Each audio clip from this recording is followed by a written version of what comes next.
Are you tired of being told what to think and how to act? Well, you are not alone. In case you haven't realized it, you have an internal GPS. It knows all you need to know about how to live your life. So it's about time you stopped letting the media and the government tell you what is true for you. In fact, it is exactly that time. It's time to think for yourself. And here to make sure you're doing just that is your host, mediator, author, and lawyer, Carol Gold. Hi, it is Monday, October 23rd. I'm Carol Gold, and welcome to Think for Yourself. I often make references to things I learned while practicing family law, fundamentally divorce law. And one of the things I learned, which I don't think I've ever spoken about, is the power of and the damage done by denial.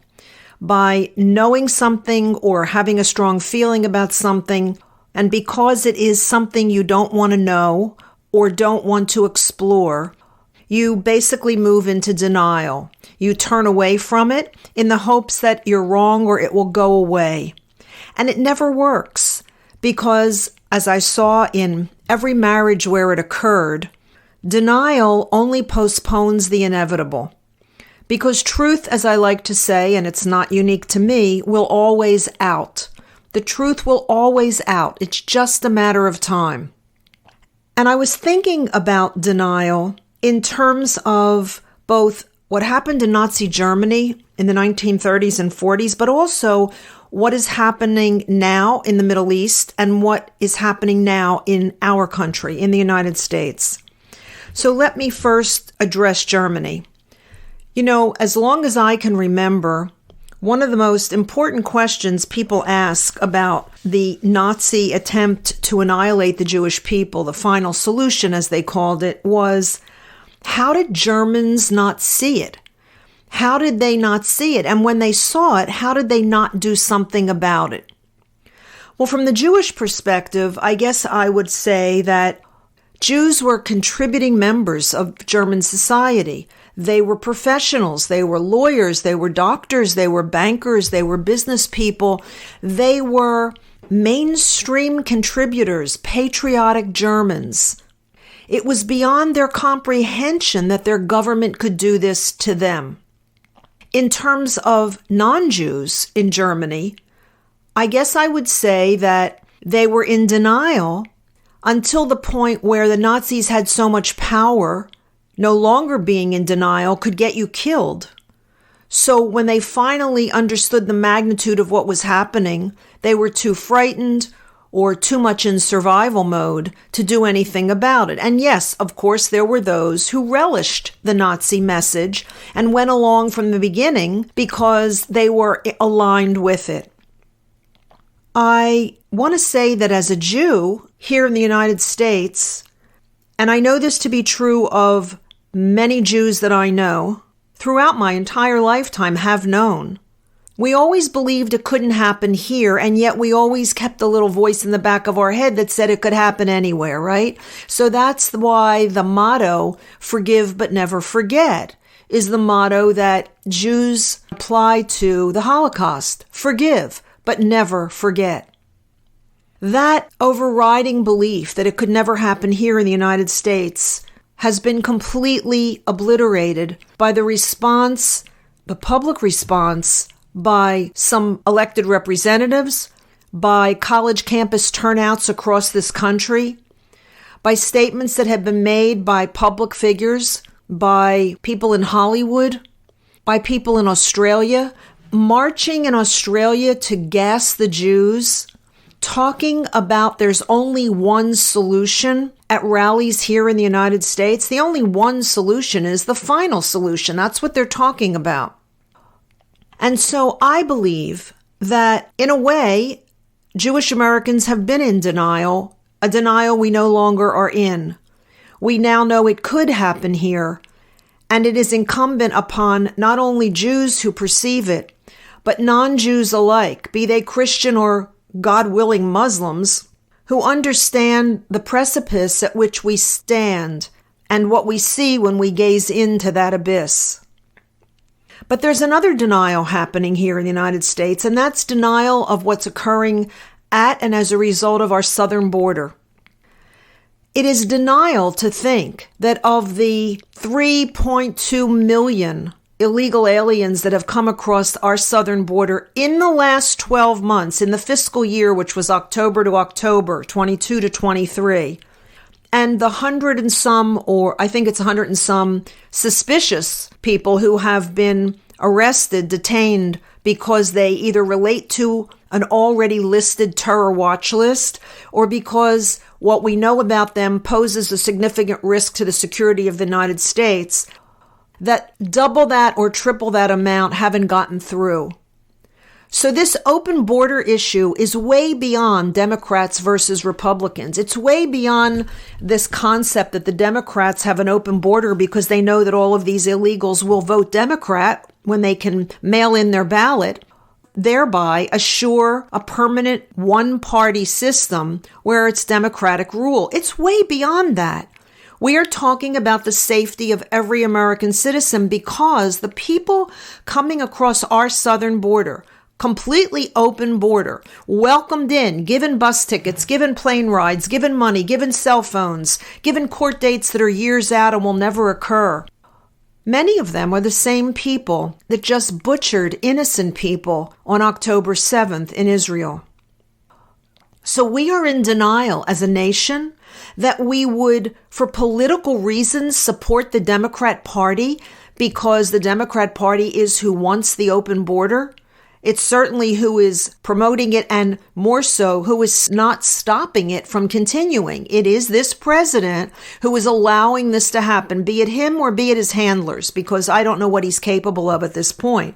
But whether it's him or it's his handlers, it's the Democrat Party that is the head of this country right now, and they are allowing this to happen. And all of us who make believe that we are good Democrats, and I'm not one of them, but I say it because we are a nation of one people, it isn't good enough to say, well, we're good Democrats and so we don't like the Republicans and so we're going to support the president and all of his policies when one of his policies is suicidal for you, for me, and for the nation. You know, yesterday, I think it was yesterday, it might have even been this morning, but it was probably this morning Israel time, which was our time last night because they're ahead of us about 8 hours. The IDF called together journalists and did a private screening for them of the actual footage that the IDF confiscated from Hamas, from those they captured, in those kibbutzim where the slaughters took place. And my read from some of the journalists who were present is that they begged the IDF to stop the film. Some of them were crying. Some of them were physically sick. They couldn't bear watching the torture that took place in those kibbutzim. Just one example, as horrific as it may be, a father was killed, his eyes were torn out of his head, then his wife's belly was slit open, her baby was taken out, her breasts were cut off, and they cut off the legs of the unborn child. I share this because it isn't just a matter of illegals voting Democrat. These are the kinds of people that are now infiltrated into our country. They're across the country. They're probably in every state. And I'm not saying every single one of them is as, what is the word? I still don't have language for Hamas and what they did.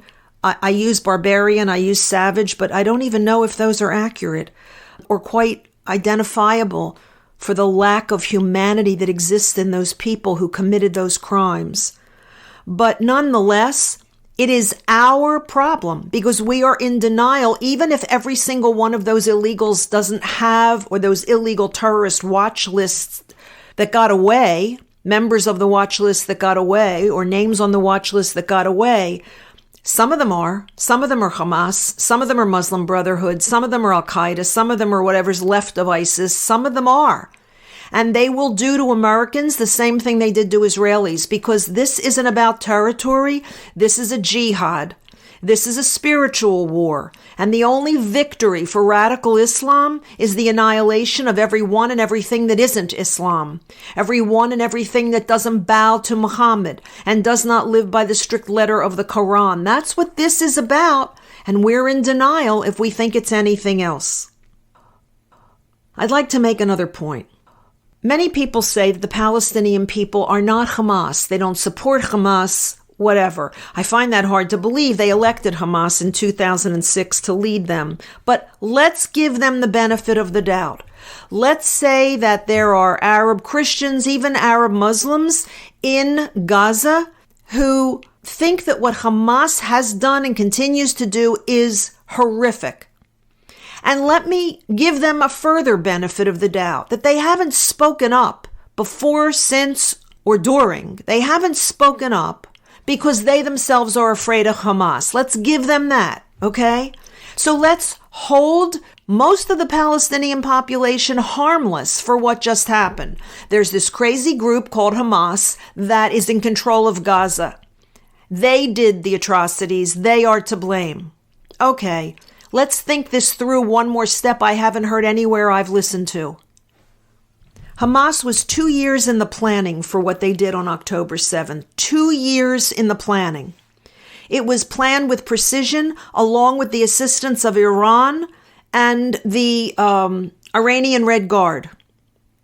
Let me ask this question.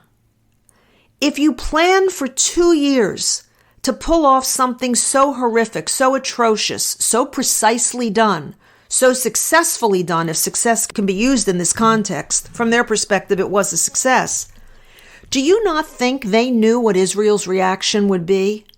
And when they pulled the hostages, 222 of them, back into Gaza, and when Hamas then went back into the general population in Gaza, do you not think that Hamas knew what Israel would do after having its people tortured and slaughtered? Women and children, elderly Holocaust survivors, entire families. They knew that Israel would mount a major military offensive and incursion into Gaza. What would that mean?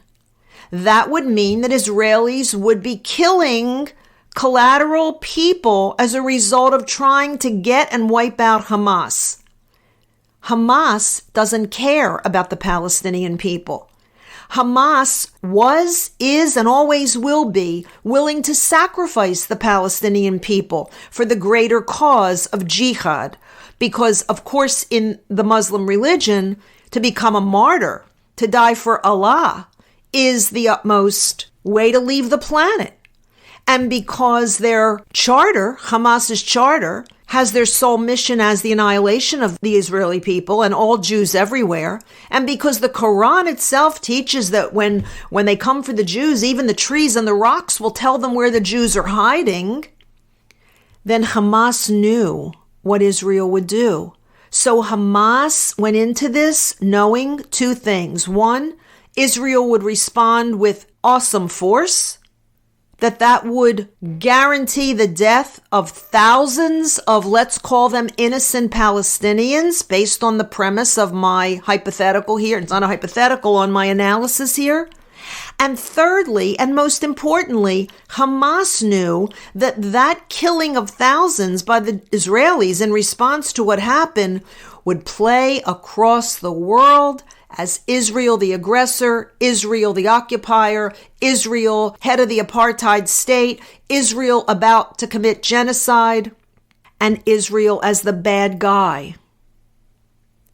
So we're all being played. We're all being played, and we're being played by Hamas, certainly by all of the other Islamist extremist organizations that are all connected through Iran.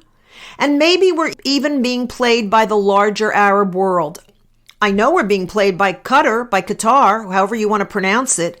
They are both a sponsor of terrorism. They house the leadership of Hamas in villas in Qatar. And they are acting as negotiators to help us get out the hostages. Hello? We are in denial. We are in denial, and our denial will do for us what it did for every couple I ever helped go through divorce. It will fester and fester until it breaks through the surface. And when it does, all hell breaks loose. Those people hire counsel. That's when the divorce begins, when the denial can no longer be shoved down. Only in our instance, when it breaks through, it will be a world war. Or worse, it will be the oppression once again around the world of Jews, of us being the blame for all that has happened, when in fact, I repeat, we are being played. I guess I want to close this with a conversation I had last night with a friend of mine, a spiritual friend of mine. We were talking about actually the origin of the universe, the origin of humanity. We were kind of in the deep end of philosophy, spirituality, and religion. And we came to a moment when I had a realization I never thought about before. You know, Christians and Catholics I know call this world the world of sin that we live in. I don't believe in that concept, actually, certainly not the way it's framed in Catholicism or Christianity. But I had a thought last night based on some of what Kabbalah, Jewish mysticism, teaches, and it's this. Kabbalah teaches that in order for Creator God to create outside of itself, it had to withdraw or restrict, Kabbalah teaches, some of its own power, some of its own light, because in the true presence of all that is, in the true presence of God, nothing else can exist. It is totality. It is so powerful, nothing else can survive truly in its presence. It's sort of integrated and consumed in a good way. So it's called Tzimtzum, it's restriction. So God pulls back some of its light, its power, so that something can exist outside of itself. And I thought about that in this conversation last night. And I said, you know, if there's any truth to that, if there's any merit to that, then when that restriction occurred, when that light was dimmed or taken back, restricted so that something else could exist in its vicinity, then when the light was withdrawn, then what must have existed is darkness. So I thought, well, then we live in the darkness, then everything created outside of God, even though God is connected to it and still sustains it to some degree, there is an element of diminished light, right? And maybe it's darkness, total darkness, but maybe it's just diminished light sufficiently to where getting back to God takes an actual effort, requires a return of sorts. And there is where we are given free will to do that very thing, to become like the light so that we can reconnect with it, so that we can come out of the darkness. And if I haven't fully processed this entire theory that I had, at least I'm trying to give you the very basics of it. So I think then our role becomes one of being the light in the darkness. So what does it mean to be the light in the darkness? Well, if the light in all its power is love and compassion and empathy and joy and all of those things that affirm the highest and best use of energy or the highest and best state of existence, then what happened on October 7th was the total absence of light. Because the brutality and the savagery and the glee that Hamas took in mutilating children and women and the unborn and spilling as much blood as they could in the most violent and horrific and torturous way that they could, is the complete absence of all things of the light. It was the complete absence of empathy, of compassion, of conscience, of rationality, of reason. It was the absence of all of it. It was the absence of all of humanity. But more importantly, it was the absence of anything resembling God. And so when they call this a holy war and they call it jihad and they think that the highest possible sacrifice you can make to their God, to Allah, is to behave like a savage, then I question either their God or their interpretation of what their God wants them to do. As for you and as for me, our job is to be the light.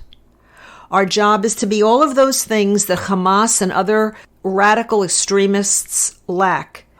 To be people of conscience, to have compassion, to have empathy, to use reason, to use rational thought, and to continue to value life. Because surely what they value is mutilation and savagery and death. And that's not a recipe for the survival of planet or a species or anything else. It is ultimately the annihilation of everything that is life-affirming. So let us no longer be in denial, you and me. Let us not be in denial that it can happen here, whether it's against the Jews or it's against all Americans, because terrorists have come across our border and continue to do so because this administration has violated its oath of office to preserve, protect, and defend us. Let us not be in denial about who Hamas is. Let us not be righteously indignant and try to tell Israel what it should or should not do to make certain that such a horrific occurrence never happens to it again. Let's face facts. Let's face the truth. Let's deal with what's in front of us, because living in denial is self-destructive. And I don't believe in a self-destructive God. I believe in a God of love. I believe in a God of oneness. I believe in a God of compassion. And I believe most people believe in the same thing, regardless of what name they give it. The name is not nearly as important as what you do in the name of your God. Thanks for listening. I'm Carol Gold. I'll be back here again, I guess, Sunday. And until then, by all means, think for yourself. Carol thanks you for spending your valuable time with her. It is her mission to empower you to remember how smart and capable you are. Be sure to check out Carol's website, carolgold.com. That's Carol with an E, gold.com. Please leave a review and subscribe here so you'll be alerted to Carol's next podcast. Until then, above all else, remember, it's time to think for yourself.